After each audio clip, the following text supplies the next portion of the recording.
বিতির সালাত সবসময় এক রাকাত আদায় করা যাবে কি? বিতির সালাতে রাসূল সাল্লাল্লাহু আলাইহি ওয়াসাল্লামের যেটা আমল, আমরা দেখি যে তিনি দু রাকাত করে শেষে এক রাকাত পড়েছেন, অথবা 3 রাকাতও একসাথে পড়েছেন, 5 রাকাতও একসাথে পড়েছেন, 7 রাকাতও একসাথে পড়েছেন, 9 রাকাতও একসাথে পড়েছেন। 9 রাকাত একসাথে পড়লে প্রথমে 2 রাকাত পড়ে তারপর 9 রাকাত, টোটাল হলো 11 রাকাত।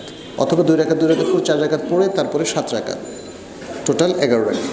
অথবা 2 রাকাত করে 6 রাকাত তারপরে 5 রাকাত একসাথে, কত? 11 রাকাত। অথবা 2 রাকাত করে 8 রাকাত পড়ে তারপরে 3 রাকাত। অথবা 2 রাকাত 5 বারে 10 রাকাত পড়ে তারপরে 1 রাকাত। এটাই উত্তম, এটাই উত্তম। রাসূল সাল্লাল্লাহু আলাইহি সাল্লাম হঠাৎ করে ঘুম থেকে উঠে 1 রাকাত পড়েছেন, এখনো পর্যন্ত আমি সেরকম পাই নাই। ঘুম থেকে উঠে ভাবলেন যে আজকে 1 রাকাতই পড়ি। কিন্তু বেতের নামাজ আমরা কেন বলছি 1 রাকাত পড়া যায়? অর্থাৎ ওই যে 2 রাকাত করে সালাম পেরিয়ে পরে 1 রাকাত। অতএব আমরা চেষ্টা করি যে মানে এই 1 রাকাতের আগে যেন কোনো 2 রাকাত থাকে, তাহলে সেটাই হচ্ছে উত্তম। পিতা হারাম উপার্জন করলে আর সন্তান যুবক হলে কি পিতার টাকা ব্যবহার করা যাবে? ও আচ্ছা, এটা আসলেই বর্জন করা উচিত। কারণ সন্তান যখন বড় হয়ে যায়, বালেগ হয়ে যায়, পিতার উপর তার কোনো ডিপেন্ডেন্সি না থাকে, তখন পিতার হারাম থেকে গ্রহণ করা আসলে তার জন্য বৈধ হবে না, কারণ সে পিতার উপর নির্ভরশীল নয়। যখন পিতার উপর নির্ভরশীল থাকবে, তখন পিতার উপার্জন যাই হোক না কেন, সেখান থেকে সে তার জরুরি খোরপোশ নিতে পারবে। এটা কেন? এটা হচ্ছে আদ-দারুরাত তুবিহুল মাহযুরাত। আদ-দারুরাত তুবিহুল মাহযুরাত। জরুরতের কারণে সে তার বাবা থেকে পাও না। এখন বাবার কামাইয়ের জন্য বাবাই দায়ী হবে, আর সে তার জরুরি খোরপোশে ছাড়ার কোথাও থেকে পাচ্ছে না, অতএব সেটা তার জন্য জায়েজ হবে। অন্যথায় যেটা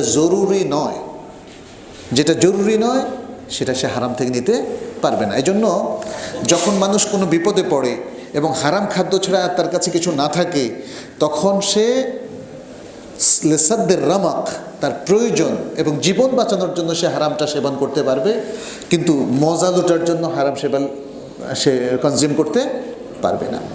তো সুতরাং যখন সে বাবার উপর ডিপেন্ডেন্ট ছিল, অসহায় শিশু কোত্থেকে টাকা পাবে নিজের খাবার দাবার বা শিক্ষার জন্য, তখন সে বাবা থেকে প্রয়োজন অনুযায়ী নিতে পারবে।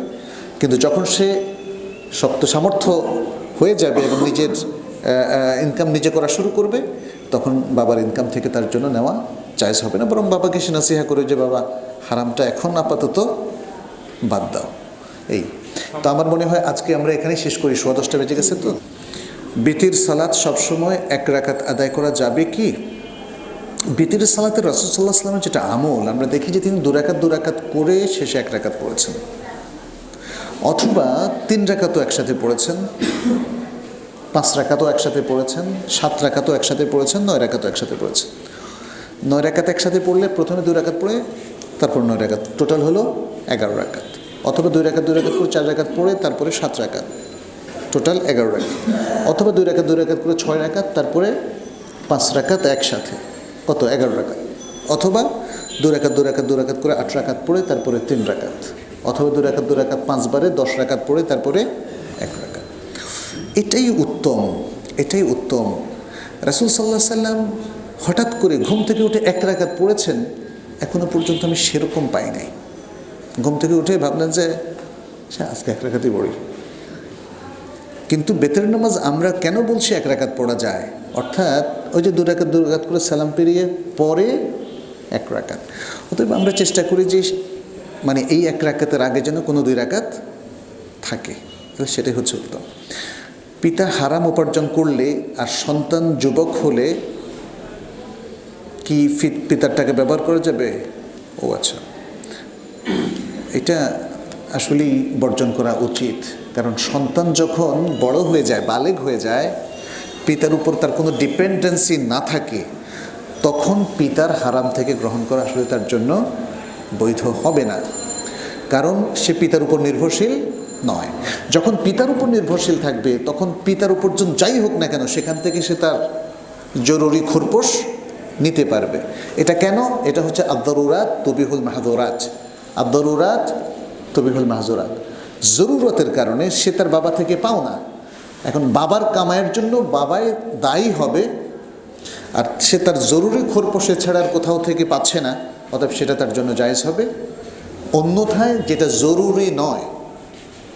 জরুরি নয়, সেটা সে হারাম থেকে নিতে পারবে না। এই জন্য যখন মানুষ কোনো বিপদে পড়ে এবং হারাম খাদ্য ছাড়া আর তার কাছে কিছু না থাকে, তখন সে লেসাদ্দের রামাক, তার প্রয়োজন এবং জীবন বাঁচানোর জন্য সে হারামটা সেবন করতে পারবে, কিন্তু মজা লুটার জন্য হারাম সে কনজিউম করতে পারবে না।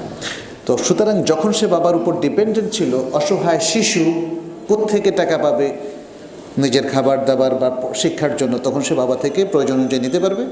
কিন্তু যখন সে শক্ত সামর্থ্য হয়ে যাবে এবং নিজের ইনকাম নিজে করা শুরু করবে, তখন বাবার ইনকাম থেকে তার জন্য নেওয়া জায়েজ হবে না, বরং বাবাকে সে নাসিহা করে যে বাবা হারামটা এখন আপাতত বাদ দাও। এই তো আমার মনে হয় আজকে আমরা এখানেই শেষ করি, 10:15 বেজে গেছে। তো হারাম রুজি যদি কেউ করেন তাহলে তার দোয়া কবুল হয় না, এটাই হচ্ছে হাদিসের বক্তব্য। যেমন রাসূল সাল্লাল্লাহু আলাইহি সাল্লাম তিনি বলেছেন, কোনো এক ব্যক্তি সফর থেকে এসে এলোমেলো কেশে দোয়া করতে থাকে, ইয়া রব বলতে থাকে, কিন্তু তার দোয়া কিভাবে কবুল হবে? আন্না ইউস্তাজাবু লাহু। দেখেন, সে দোয়া করতে থাকে, বলে যে সে নামাজ পড়তে থাকে, সে অমুক করতে থাকে, সে রোজা রাখতে থাকে, সে দোয়া করতে থাকে ইয়া রব বলে, কিন্তু তার দোয়া কিভাবে কবুল হবে? কারণ ওমাতআমহু হারাম, ওয়ামালবাসুহু হারাম, ওয়ামাশরাবুহু হারাম, ওয়াগুদ্দিয়া বিল হারাম। তার খাবার হারাম, তার পান হারাম, তার লেবাস হারাম, এবং তাকে হারাম খাদ্য খাওয়ানো হয়, ফলে তার দোয়া কবুল হবে না। এখন ওলামায়ে কেরাম এই হাদিসের আলোকে কেউ বলেছেন, দোয়া যেহেতু একটা প্রধানতম ইবাদত, অতএব তার ইবাদতও কবুল হবে না, তাহলে এটা হলো কিয়াস। এটা কিন্তু হাদিসের বক্তব্য নয়। আর সত্যিকার অর্থে একজন লোক হারাম খাওয়ার কারণে তাহলে কি তার নামাজ হবে না বলে সে বেনামাজি বলে তার শাস্তি হবে? খেয়াল করেন, কোনো খলিফা তিনি কি একজন লোক সুদ খাওয়ার কারণে বলবে যে তোমার যেহেতু নামাজ হয় না তাহলে তুমি বেনামাজি, অতএব বেনামাজির দায়ও তোমাকে শাস্তি দেওয়া হবে, এবং তুমি যেহেতু রোজা তোমার বাতিল, মানে তাই না? তাহলে ইসলামী রাষ্ট্রেও আসলে যদি কেউ হারাম খায়, তাহলে হারাম খাওয়ার ব্যাপারে যদি ফৌজদারি কোনো দণ্ড থাকে তার শাস্তি হবে, কিন্তু তাকে বেনামাজি হিসেবে সাব্যস্ত করা হবে না, তাকে বেরোজগার হিসেবে সাব্যস্ত করা হবে না। অতএব তার বিশুদ্ধ মত হচ্ছে, আসলে এমন কোনো নস নাই যে একজন লোকের হারাম রুজি থাকলে তার সমস্ত ইবাদত বাতিল হবে, এমন কোনো সুস্পষ্ট নস নাই। এটা নিয়ে আমি তাহকিক করেছি, চেষ্টা করেছি বের করার জন্য, যেহেতু কেউ বলেন, আগেরও ওলামাদের মধ্যে কেউ বলেছেন তার সমস্ত ইবাদতই বাতিল। তো এখন দেখলাম যে তাদের দলিলটা কি, তারা এই হাদিসটা দলিল হিসাবে নিয়ে এসেছেন, কিন্তু হাদিসটা হলো দোয়া কবুল না হওয়ার, সমস্ত ইবাদত কবুল না হওয়ার হাদিসটা না এটা।